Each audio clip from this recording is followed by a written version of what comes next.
Вечерва ќе размислуваме за саботата. Темата е благословен одмор. Верувам дека барем еднаш, ако не повеќе во седмицата, посакуваме да си одвоиме едно време за да се одмориме од секојдневните физички активности. И тоа време ние го користиме за одмор, физички. Меѓутоа, Бог во својата промисла предвидел еден посебен ден, не само физички да се одмориме, туку и емотивно, духовно, психички и така натаму.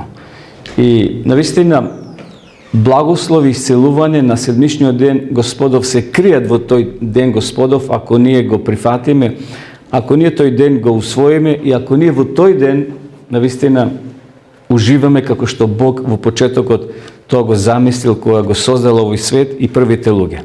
И вечерва ние Библијата ќе ја контактираме, значи сите наши размислувања и текстови ќе ги црпиме од Библијата и ќе видиме што Бог зборува за тој благословен одмор кој ни стои на располагање. На почетокот сакам да се подсетиме на еден збор, односно на еден настан што се случил во времето на Исус Христос. Ајде да го прочитаме во Лука 13 глава. За овој настан при крајот на ова размислување повторно ќе се навратим и малце повеќе ќе кажеме. На почетокот нас не интересира првите реченици кај што вели ако ga поучуваше во сабота во една синагога.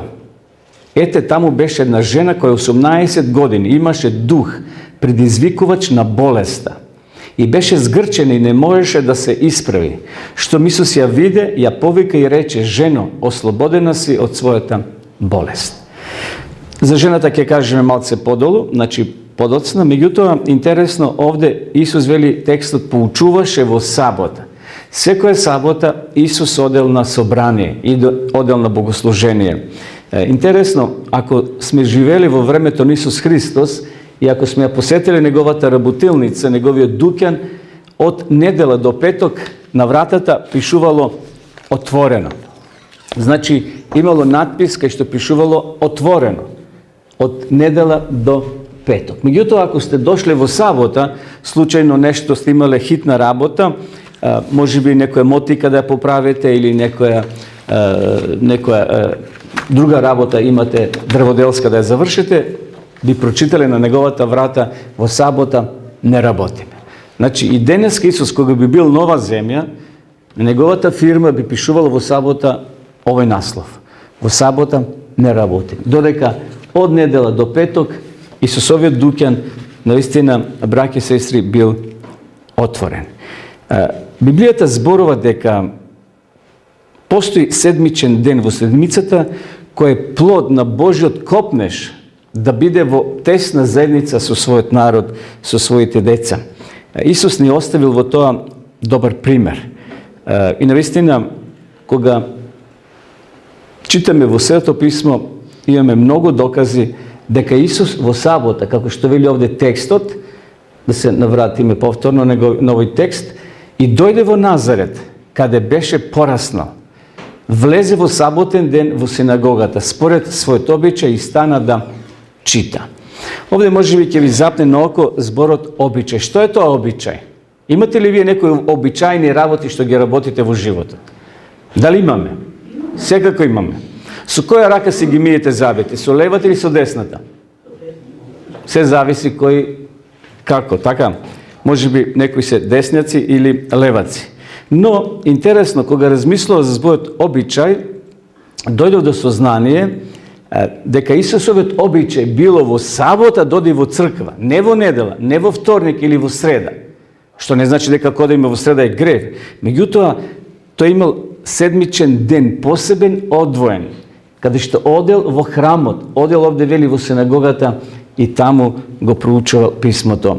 Меѓутоа, еве овде имам една сликичка, овде гледате дете со четка за зъби. Да би се воспоставиле навики во животот, мораме најмалку 15 пати тоа да го повторуваме. Значи, ако нешто сакаме да усвоиме нова навика, нов обичај, мора тоа 15 пати, од 1 до 15 да го работиме, за да се усвои и да стане дел од нашиот живот. Еве, например, спортистите како работат. Вие, кога гледате на телевизија или на некој фудбалски терен, како играчите вежбат, Голманот 10-15 пати ќе се фрли на иста страна, а тренерот му фрла топка, или обратно. Или играчите скокат 15 пати во ист ритам. Еве, например, ако некој игра кошарка и сака да со баскетот да погоди кош, треба најмалку 15 пати да вежба за да ја токму темпира топката која ќе фрла и од игра. Например, ако 13 пати фрла без кош да погоди, тој почнува од нула, повторно деден. Значи, тоа се навики кои треба 15 пати најмалку да работим истата работа за да стане составен дел од нашиот живот. Исус имал навика, добра навика. Исус имал обичај, како овде што вели текстот. Во саботен ден тој одел во храмот. Исус одраснал во Назарет, неговиот град или место на детството е Назарет. Иако знаеме бил роден секако во Витлеем. Но како е да е, Исус не подсетува дека и во последно време, како и во времето на неговиот престој на оваа земја, саботата ќе одигра важна улога. Зошто велам важна улога? Па еве го текстот, пророчки текст што Исус го кажал. Ќе го прочитаме сега заедно. Зошто е тој важен ден на крајот од времето? Молете се, вели Исус, вашето бегство, какво тоа бегство? Значи ќе дојде време кога ќе мора да ги напуштиме домовите, вели пророкот, односно текстот, што Исус го кажал како пророчки текст. Молете се вашето бегство да не биде во зима или во сабота, зашто тогаш ќе биде голема мака, каква не била од создавањето на светот досега, ниту ќе биде. Интересно, дали е лесно да се патува, да одиш во шума или надвор кога врне дожд? Замислите, ние што велиме истора дожд, ни чадор не те спасува. А замислите тука жени, деца, мажи, старци, млади, да напуштиш и да одиш кога врне дожд. Непријатно е. А како е зиме? Кога има снег? Исус вели, молете се вашето излегување, вашето бегање да не биде во зима. Но Исус овде нагласува нешто посебно. Дали приметивте? Во кој ден тоа да не биде? Во сабота. Зошто? Зошто во сабота? Па затоа што саботата е посебен ден. Тоа е ден на радост, ден на заедница, ден на мир, ден на спокој, ден кога ние имаме посебна заедница со Бога и еден со друг. Интересно, овде Исус ја споменува саботата како седмичен ден во седмицата, затоа што тоа е посебен ден, тоа е ден на заедница со Бога. Тој е подсетник дека ние не сме паднати од Марс, туку дека за нас е тој ден роден ден, почеток на седмицата. Бог одлучил да во петок создаде човечки суштества. Ние сме можели да бидеме сега животно, или некоја птица, или некоја билка, некој цвет. Не, Бог одлучил да бидеме луѓе. Ние сме на ова планета затоа што Бог имал план. И според тој убав план, Бог нас не создал како човечки суштества. И затоа не треба да го заборавиме тој ден, седмиот ден во седмицата, саботен ден. Знаете, саботата не подсетува на нашиот Спасител, на нашето создавање. Понатаму, ако не се присетуваме, ќе заборавиме. Гледате овде ова слика. Рака човечка или од девојка, од жена и овде врзен црвен конец. Дали луѓето врзуват понекогаш овде на раката? Зошто го прават тоа? За да не заборават. Си врзуват од ноќе нешто на прстот и утре да ги подсети дека треба да одат на пат или некоја работа да ја завршат. Не мора ние да си врзуваме црвени конци на прстите, почитувани. Туку Бог не подсетува. 6 дена поминува, доаѓа седмиот ден. Посебен ден. Иако ден како ден нема разлика. Сонцето ќе изгреи во понеделник и во сабота е во исто време. Или ќе зајде. Меѓутоа, тој ден има нешто посебно, во смисло како посветен, нешто што треба ние да го почувствуваме во нашиот живот. Затоа саботата не подсетува на нашето постоење, на нашето потекло, дека Бог не создал, дека ние не сме од водоземци, гмизевци или на крајот од оние човеколики мајмуни, туку ние сме создадени по ликот на нашиот Господ и Спасител Исус Христос. Но ние како луѓе сме во опасност да забораваме.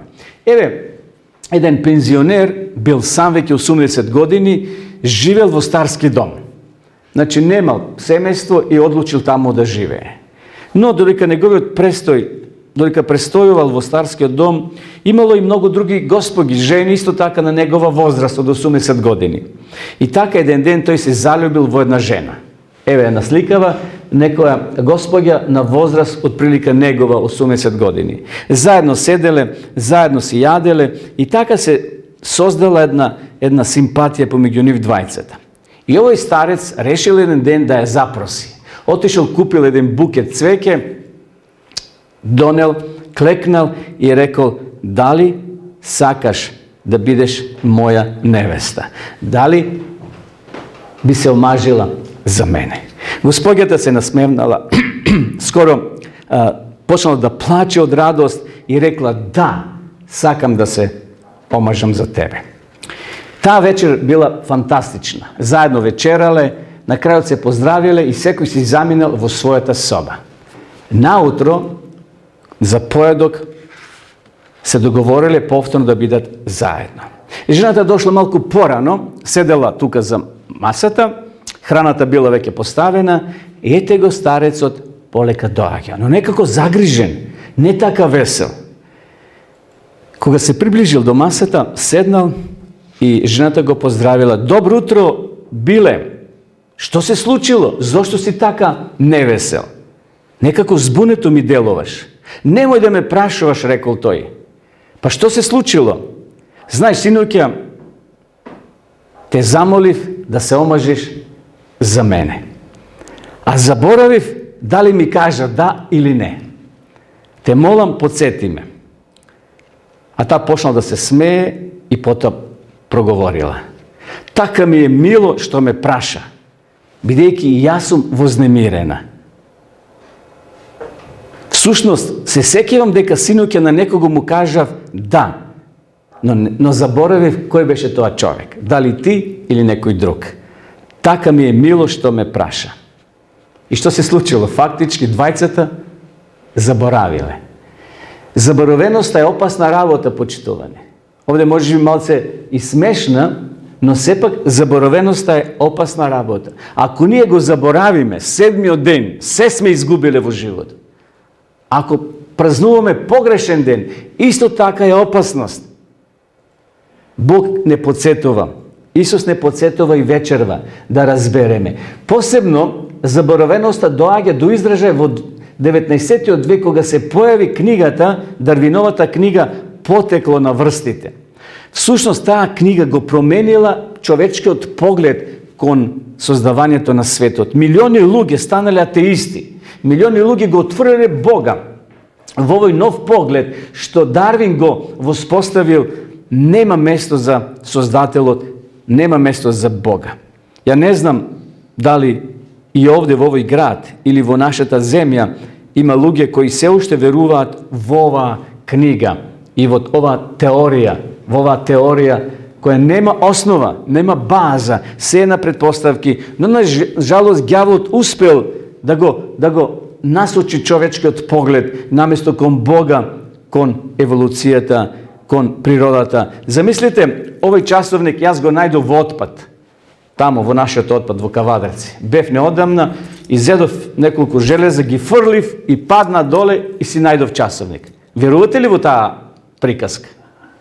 Можно ли е часовникот да се создаде тамо во отпад, ако фрлите едно кило железо во воздухот и ќе паднат и ќе се најде часовник? Дали е тоа точно? Сигурно би рекле, па не прави малумни, ние сме возрастни луѓе. Јас не можам да ве лажам и никој во тоа не би поверувал. Но многу луѓе веруваат во ова, во оној прасак тамо, во оно дум, знаете, бум се случило некаде пред 5 милиони години и се случило нешто, ете. И од тогаш почнало да еволуција дошле на крајот како совршен човек. И се уште луѓе на жалост верат во тие еволуции, почитувани, наместо да се вратиме на нашите корени, наместо да се вратиме она што Бог го кажува. Се си има свој почеток. Секоја боја има свој почеток. Не е случајно. Некој стои позади тоа, како што позади часовникот постојат часовничари, механичари, стручњаци, инженери. Позади ова зграда постојат мајстори, планови кои се изработени и ова куќа е направена.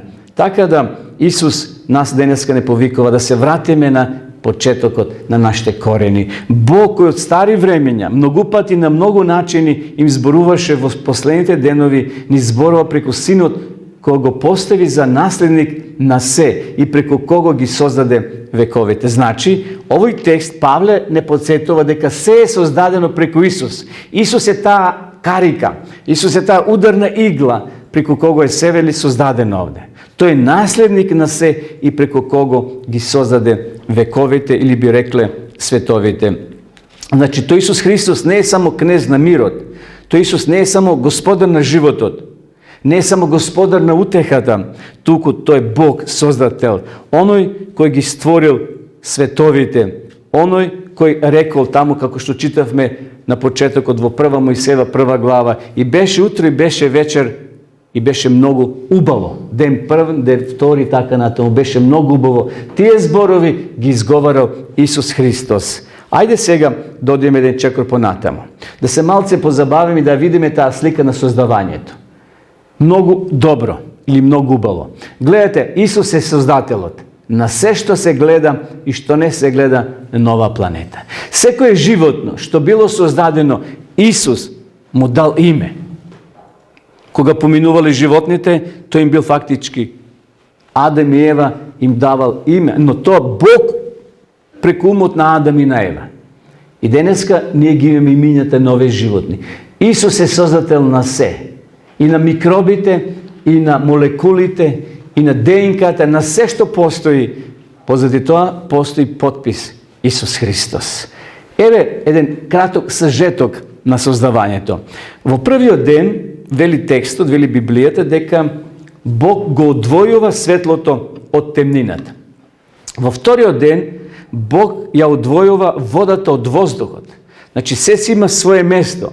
Во почетокот било сето споено, како еден лончар или грнчар, кој во својата работилница ќе донесе со количката еден куп кал, односно глина. Таа глина не е обработена, но во таа глина може да гледате стомни, да гледате разни фигури во својата мечта, додека тој не ги земе во раците, не ја земе таа глина и почнува да ја обработува како мајстор. Замислите, кога Бог, вели Библијата, во почетокот земјата беше пуста и без облик. Прва глава, први стих, еве текстот оригинал како пишува. Во почетокот Бог ги создаде небото и земјата. Значи, тоа е еден куп земја. Нема живот. Земјата беше пуста и празна.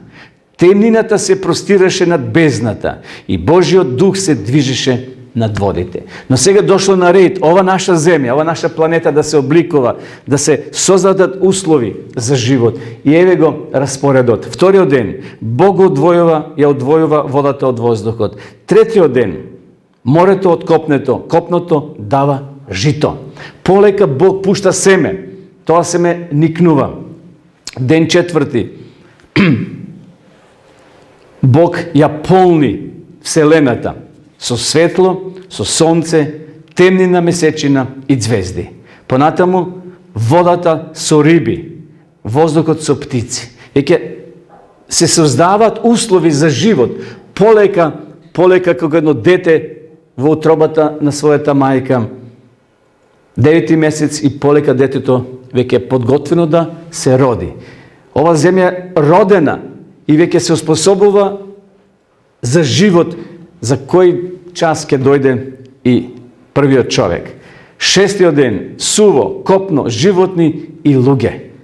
Житото служи за храна. И овде во шестиот ден веќе се првите луѓе.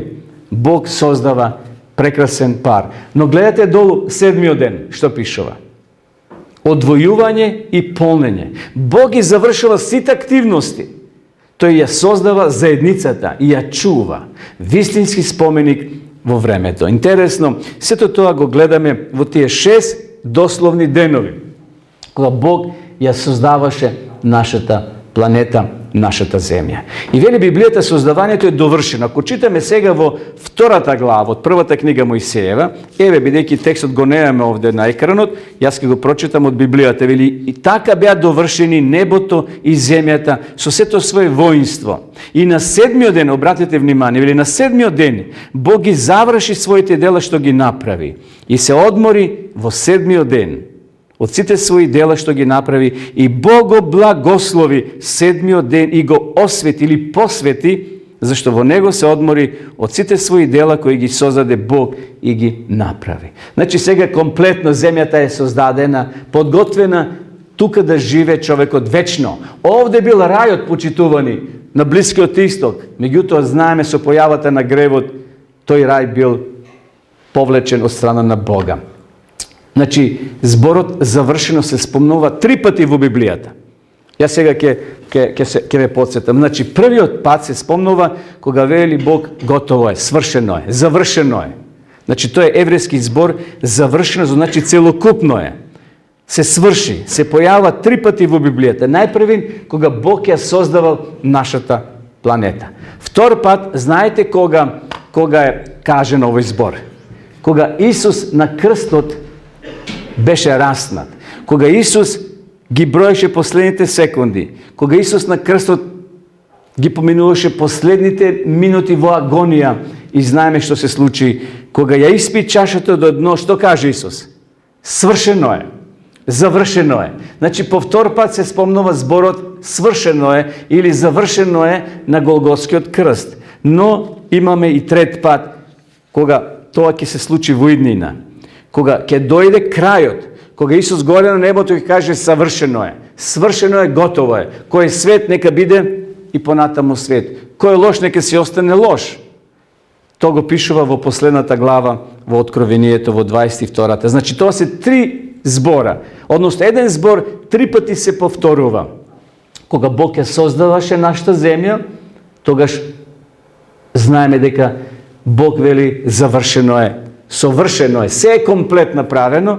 Втор пат, кога Исус висеше на крстот и кога рече довршено е, завршено е, свршено е. И третиот пат, како што спомнав, тоа ќе се случи кога наскоро Исус ќе ги соблече своите алишта првосвештенички и ќе ги облече не царските, и полека ќе се подготвува да го напушти небото и да се упати кон нова наша планета, кон нашата земја.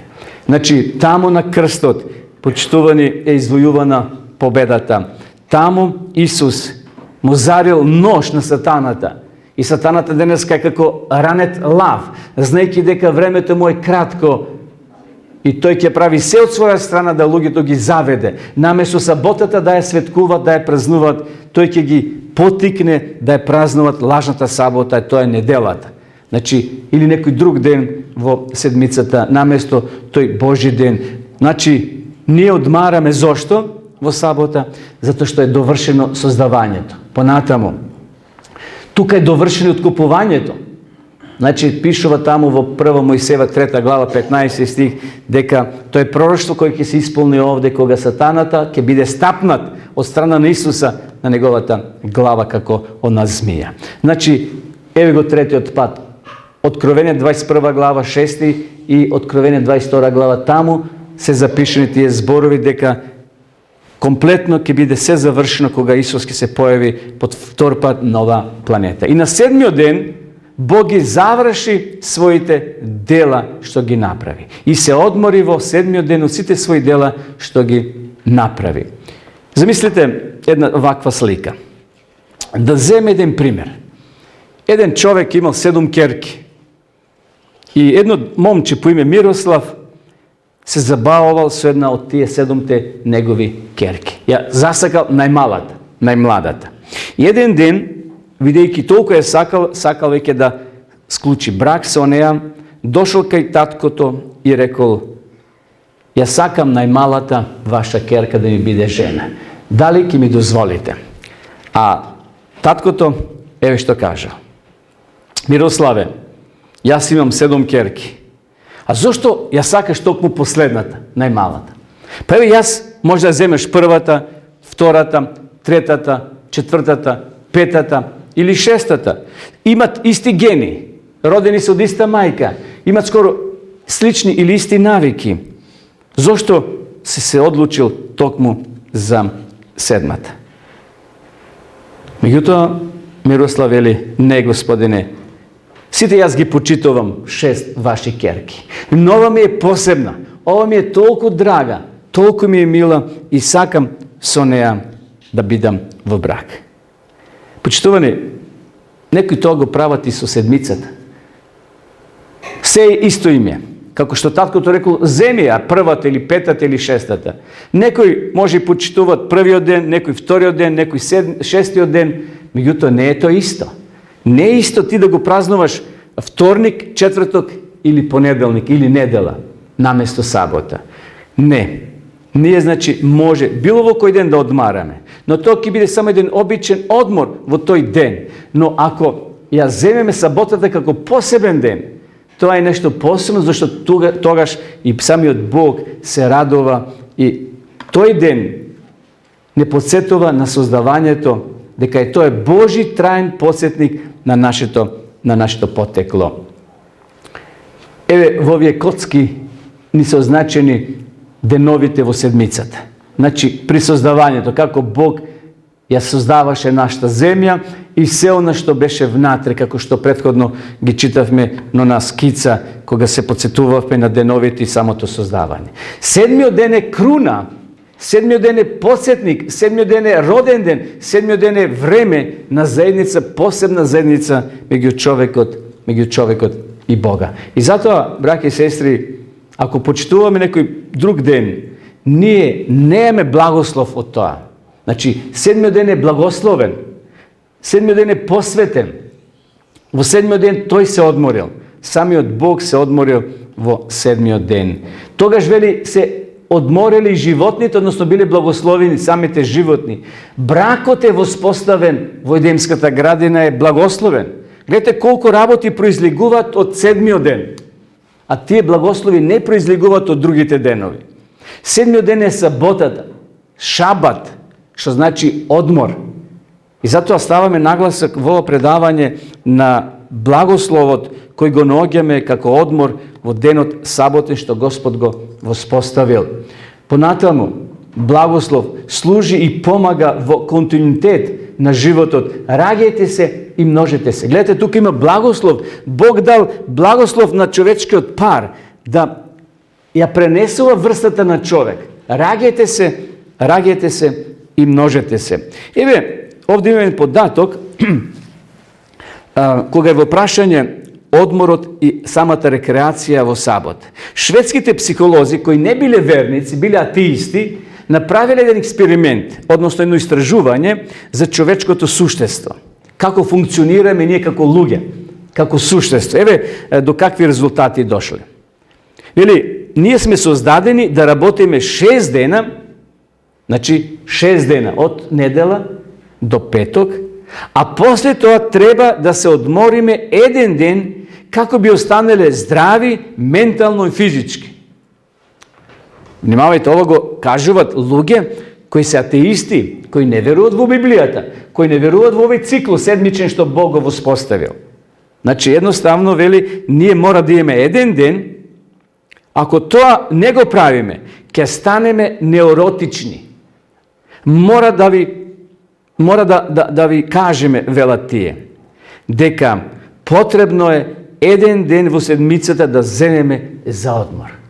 Има ли денеска неуротични луѓе во Кавадарци? Нервозни. Ојте во Скопје, возите автомобил, па ќе се вратите како претепан. Што луѓето свират, што псујат, што викат, што се нервозни при самото возење. Немат луѓето нерви. Значи, едноставно, ќе отворат прозор, ќе викаат, псујат и така натаму. Ја нема она смиреност кај луѓето денеска.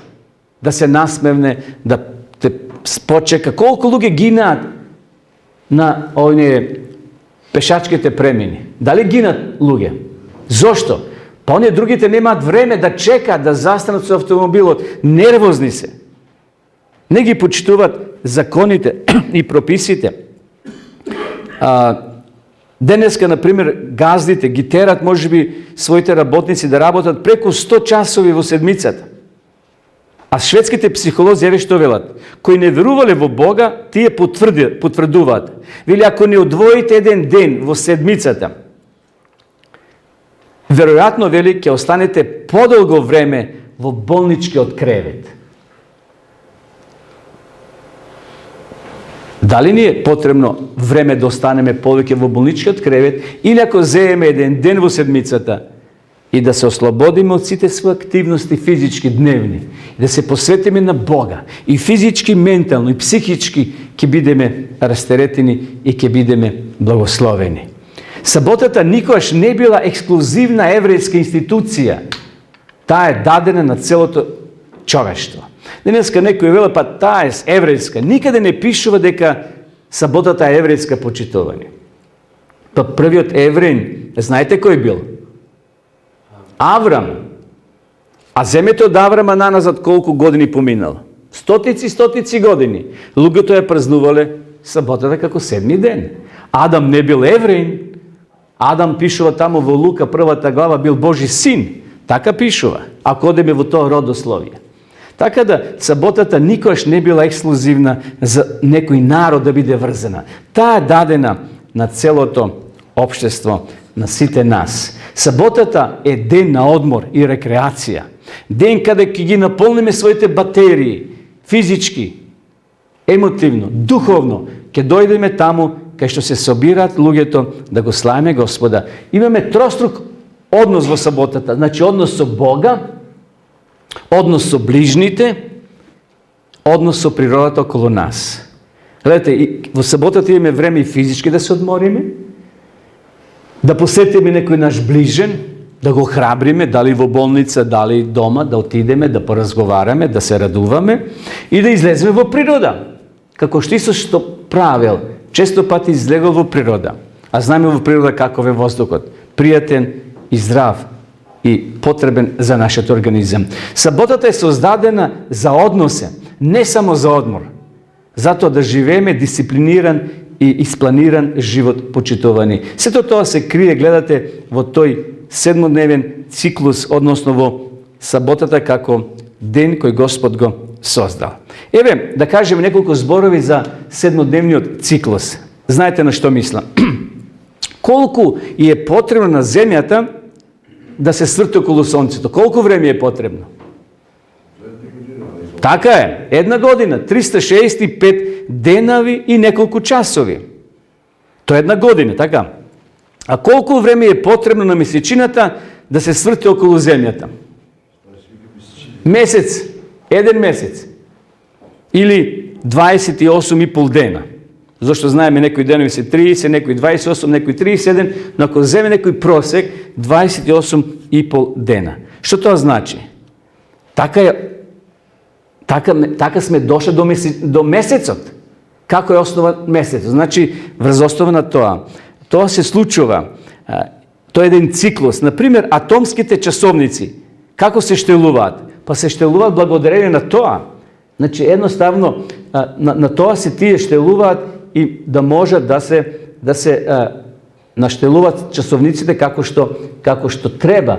Бидејќи, ако тоа не се прави, нашите часовници би покажувале навистина некои погрешни временски интервали. Едноставно не би било тоа како што би требало да биде. Гледате, се е врзано околу седмицата. Седмицата, почитувани, не е заснована врз основа на движење на земјата, односно на сонцето, туку седмицата произлегла од рајот. Самиот Бог ја основал 6 дена, вели, работите, а во 7-миот ден одмарајте. Каде тоа го наоѓаме? Во 10 заповеди. Еве, на брзина да ги прочитаме тие зборови во втората книга Мојсеева. Помни го саботниот ден за да го празнуваш. 6 дена ќе работиш и овде текстот вели ќе ги врши сите своји работи. Понатамо, а 7-миот ден е сабота Господова на твојот Бог. Гледате чија е саботата. Не е еврејска, не е на македонците или на било која друга нација. Саботата е Господова, овде вели. Саботата е Господова. Тогаш никаква работа не ке работиш. Никаква работа, почитувани. Ни ти, ни твојот син, ни твојата слугинка, ниту твојот добиток, ниту странецот што е во нив. Зашто во 6 денови Господ ги направи небото и земјата, морето и се што е во нив, а на 7 ден се одмори. Зато Господ го благослови и го посвети саботниот ден. Сите овие работи нема да ги најдете во недела, во вторник, четврток, петок или не знам кој друг ден. Само во 7-миот ден. Сите тие благослови, сите тие епитети, сите тие убави работи ќе ги најдете во 7-миот ден што Господ го создал за тебе и за мене, односно за сите нас. Тоа е ден на средба. Замислите, дечко и девојка се сакаат и се договарат дека следната седмица во сабота ќе се средат повторно некаде во паркот или таму покрај брегот на некој езеро. А момчето толку нестрпливо купува во вторник цвеќе, убав букет и оди на закаженото место ја чека девојката. Чека со часови, веќе поминало пладне и попладне, а нејзе ја нема. И почнува да размислува, сигурно таа не ме сака повеќе. Што е се случило, зошто не дошла? Подосна се присетил дека договорот е за во сабота да се видат, а не во среда. Почитувани, тоа исто и со нас. Ако ние почитуваме погрешен ден, ќе се разочараме, зашто Бог ги нема тие благослови приготвено за тој ден, туку за денот, за 7-миот ден, за саботата. Меѓутоа, ајде малци историски се подсетиме како дошло до промена во историјата. Луѓето сакале да го променат Божиот ден. Еве овде во католички катехизам, тоа е нивно правило или нивна доктрина, книга која е објаснето нивното учење, еве што може да прочитате. Саботата е создадена, јас ради времето ова ќе го прескокнам, читам со црвените букви. Саботата е создадена поради човекот, а не човекот поради саботата. Така пише во Библијата. Така. Понатамо. Со чувство Исус потврдува дека саботата е добра, а не зла. Значи тоа ќе го најдете во ова книга, во католички катехизам. Тие признава дека саботата е Божја, дека е 7-ми ден во седмицата, но подосна ќе видиме како дошло до промена. Вели понатаму дека тука е поради спасување, не убивање. Саботата е ден на милостивиот Господ и ден на почитување на Бога. Синот е и господар на саботата. И сега дава објаснување зошто тие во текот на историјата направиле промена. Исус, велат, воскреснал во првиот ден на седмицата, што е точно. Бидејќи првиот ден е ден на Христовото воскресение, не подсетува на првото создавање. Бидејќи 8-миот ден, после саботата, значи они го сметат како 8, иако е прв ден, тој го символизира новото создавање воведено со Христовото воскресение. За христијаните станал прв од сите останати, прв од сите празници, ден Господов, недела. Гледате, врз основа на што ја базират својата теорија, да би рекол, или своето верување, луѓе кои отстапиле од 7-миот ден да празнуват погрешен ден, а тој е неделата. Тие го земат Христовото воскресение како појдовна точка за да направат промена од сабота во недела. Вели, затоа за христијаните станал прв од сите останати празници ден Господов, недела. Иако библиски нема основа. Понатаму, се собираме во денот на сонцето. Гледате, неделата е Sunday или Sonntag, што значи ден на сонцето. Се собираме во денот на сонцето. Каде пишува тоа во Библијата да се собираме во денот на сонцето? Кога читавме, помни го саботниот ден, на крајот ќе имаме експлицитно неколку библиски текстови кај што ќе потврдиме дека саботата е Божи ден. Но тие велат, се собираме во денот на сонцето, затоа што тоа е првиот ден, после еврејската сабота. Гледате колку нагласуват. Еврејска сабота, што не е еврејска. Бидејќи саботата, рековме, не е еврејска, туку е Божја. Но исто така, е и прв ден, кога Бог ја одвоил материјата од темнината, создавајќи го светот. Сега се поврзуваат со тие првите денови при создавањето. Но овој ист ден, Исус Христос, нашиот Спасител, станал од мртвите. Но, сега имаме една друга изјава на патриархот руски Кирил 2011 година. Послушајте што овој човек кажал. Ова искусен теолог, верен човек на Бога и не можел тука да ја искриви вистината. Тој ја кажува јасно и гласно. Бог заповедал да ја празнуваме саботата како седми ден, а не неделата. Тоа го кажал Кирил, патриарх руски. Теолозите се свесни дека во Светото писмо немаме нито еден Божи совет или препорака за празнување на неделата. Тоа е точно. Еве, почитувани, земете Библијата, листете од првата страница до последната, нема да најдете. Понатамо. Што е првиот ден? Сите 4 евангелија ни зборуваат дека Исус воскреснал во првиот ден во седмицата, односно во недела. Бог го благословил и посветил, на грчки одвоил седмиот ден за одмор. Втора Мојсеева, 2 глава, тие се првите стихи што ги читавме вечерва. Вие можете да се одмарате во недела, што е сосема логично, може и во недела се одмараме, може значи и било во кој ден, како и во било кој друг ден во седмицата. Меѓутоа, празнувањето на неделата не само што нема никаква смисла и ниту еден библиски доказ за тоа, туку представува генеза или газење, на 4-та заповед што Бог ја дал. Дали ова изјава добра? Тачно е. Ова е во согласност со Библијата. Овој човек, иако припаѓа на православната црква, не на голема православна црква во Русија, сепак, почитувани, не можел да ја сокрие вистината, дека саботата е седми ден. Дека сите 4 евангелија зборуваат за првиот ден, за воскресението на Исус, но сепак нема Божи печат. Првиот ден нема Божи печат. Првиот ден е обичен ден, без разлика што Исус воскреснал во тој ден. И да се вратиме сега на почетната приказна, што ја спомнавме на почетокот, таму она жена која дошла во храмот. Исус дошол на богослужение. Во црквата се појавила една Господја, целата згрчена, свиткана. Низиниот рбет бил расипат, односно болен. Та не можела да се исправи. 18 години таа жена била притисната од тешка болест. 18 години кичмата нова жена била свиткана или низиниот рбет. Почитувани, сатаната ги обвинува и искривува луѓето. Сатаната сака и нас да не искриви, да не свитка едноставно, ако почитуваме лош ден, односно погрешен ден. Ние треба да се вратиме на вистинскиот ден.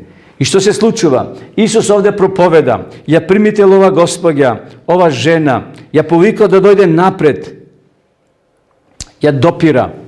Таа се тресе, таа се плаши, зашто чистите фарисеи можеле да убијат на лице место според нивните локални закони. Но во кој ден ова се случува? Што читавме? Во кој ден? Во сабота.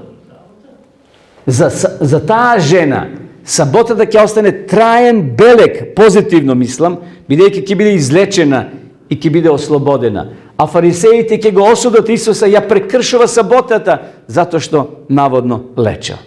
Но Исус дошол да не ослободи и физички, и духовно. Исус е во акција. Ја става раката над неа и веднаш се исправи и му благодареше на Бога. Гревот нас не свиткува, почитувани. Погрешниот ден, ако го почитуваме, и тој ден не свиткува, не исправува горди пред Бога. Само седмиот ден е ден кој може да не исправи горе да стоиме пред Бога. Што ако го пропуштила денот Господов?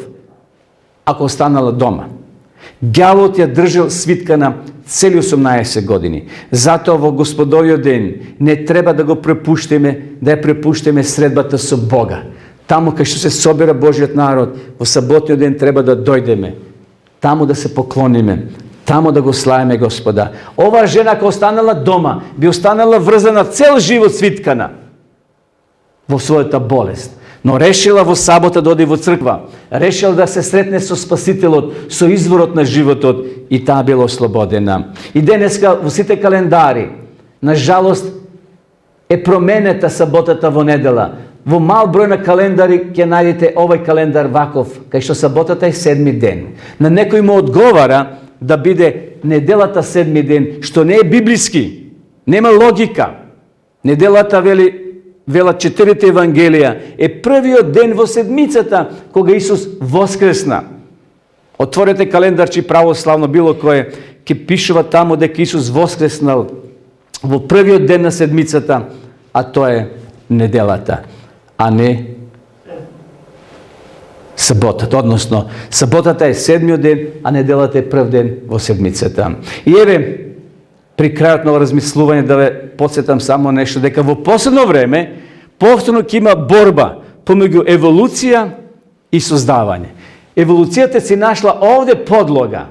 Еве, изборуваше со силен глас, бојте се од Бога и подете му слава, зашто дојде часот на неговиот суд. И поклонете му се на оној кој го создал небото и земјата и морето и водните извори. Еволуцијата произлегла од тука. Тие не веруваат дека Бог е создател на небото, на земјата, на морето и на сите водни извори. Туку тие велат дека тоа се случило со бум некаде таму пред неколку милиони години.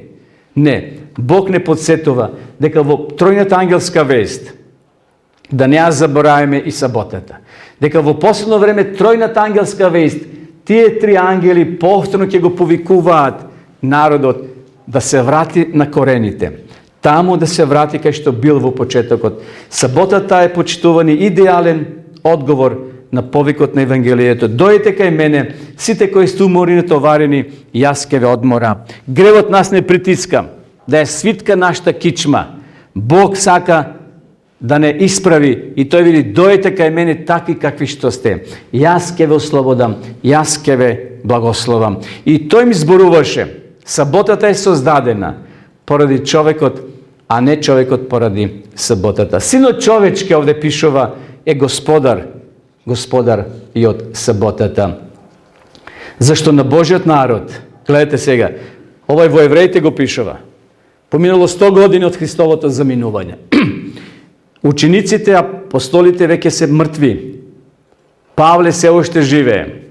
Тој ќе умре меѓу последните, Јован. Народот Божи вели, ќе има започивка саботата. Апостол Павле тоа го пишува во Евреите 4 глава 9 и 10 стих. На народот Божи му останува саботната починка.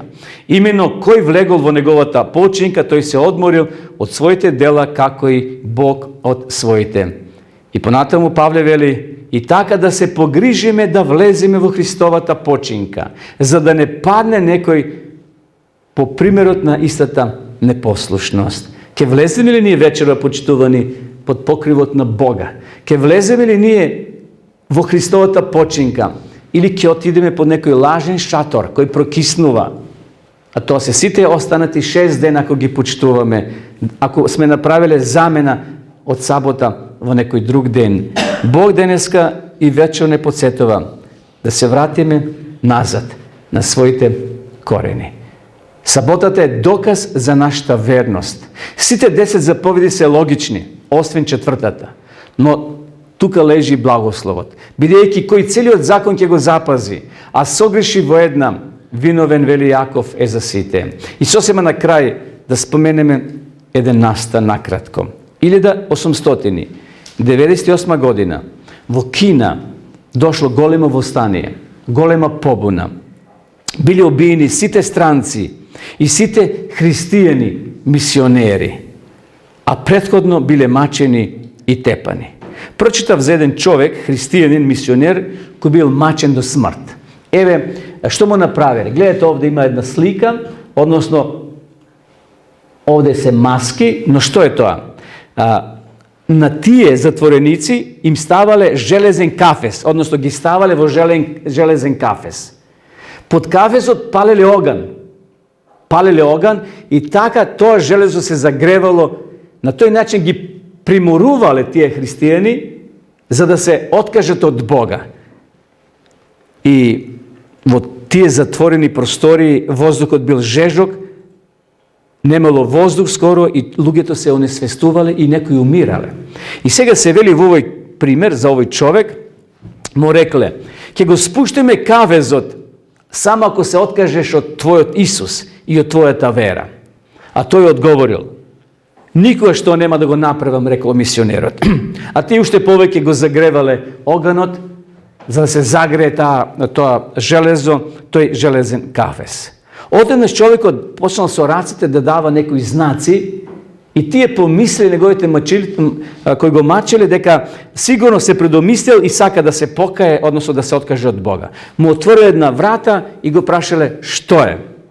Дали ќе се откажеш сега од својот Бог? А тој им се обратил со следниве зборови. Господо, мора нешто да ви кажам. Овде горе воздухот е навистина многу редок и многу е жешко. И може би ќе изгубам својата свест. Затоа кога ќе видите дека моите усни се мрдаат, се движат, немојте да помислите дека се откажувам од Исус Христос. Јас само му се молам и се молам и за вас. Каква верност, почитувани. Каква оданост. Ја гледал смртта со своји очи. Но овој човек, овој мисионер во Кина, 1898 година, кој умрел, не сакал да се откаже од својот Исус, зашто тој влегол во покојот, влегол во мирот Господов, ја почитувал саботата уште тогаш, во тоа време во Кина. Денеска во Кина има многу илјадници мисионери, кои мирно и достоинствено го слават Господа и ја проповедат неговата реч. Меѓутоа, што ние ќе направиме вечерва овде? Исус бара со љубов да го празнуваме тој ден. Ако имате љубов, вели овде Исус, кон мене, заповедите мои, држете ги. А четвртата заповед знаеме како пишува и што пишува. Помни го саботниот ден да го празнуваш. Од нова месечина, Исаја вели во 6 глава, во 23 стих, од нова месечина до нова месечина, од сабота до сабота, секое тело ќе доаѓа за да се поклони пред моето лице, говори Господ. Почитувани, не пишува овде од недела во недела ќе доаѓа Божиот народ. Не. Овде нова земја, која ќе отпочне тој нов рај, ново време, нов живот, после тие 1000 години поминати горе на небото. Пророк Исаја вели, овде нова земја, месечно, еднаш ќе се доаѓа во Иерусалим, за да се добие продолжување на нашиот живот бесмртен, како овде што вели во Откровение 22 глава, ќе се јаде од оној плод од дрвото. Но секоја сабота, Божиот народ од сите 4 краишта на светот, на ова планета, но обновена, пречистена, ќе доаѓа во сабота да се поклони пред големиот Бог. Овде ќе биде престолот на нашата планета. Овде ќе биде престолот небесен. Тука ќе биде Божјето тројство. Тука ќе биде Бог и тука ќе се слави сета вечност. Големиот Бог, нашиот Спасител Исус Христос. И таму може ден да се сретнеме јас и ти. Но под услов, ако денеска се среќаваме во Божјиот дом, ако денеска се среќаваме во сабота, таму кај што Господ е присутен, нека ни Бог помогне, почитувани, да уште од денеска да се навикнуваме, да се привикнуваме, да ги користиме благодетите на седмиот ден, да ги користиме благословите на тој одмор што Господ сака да ни ги даде. Овде ако се привикнеме, и многу полесно ќе ни биде да продолжиме и во вечноста, кога наскоро Исус ќе дојде и ќе не поведе во тие нови места, односно во тоа ново место на небото, а потоа овде ќе се живее вечен живот. Но Господ нека ни помогне, нека не благослови да се удостоиме и да бидеме подготвени ден да бидеме со Него во вечноста. Амин.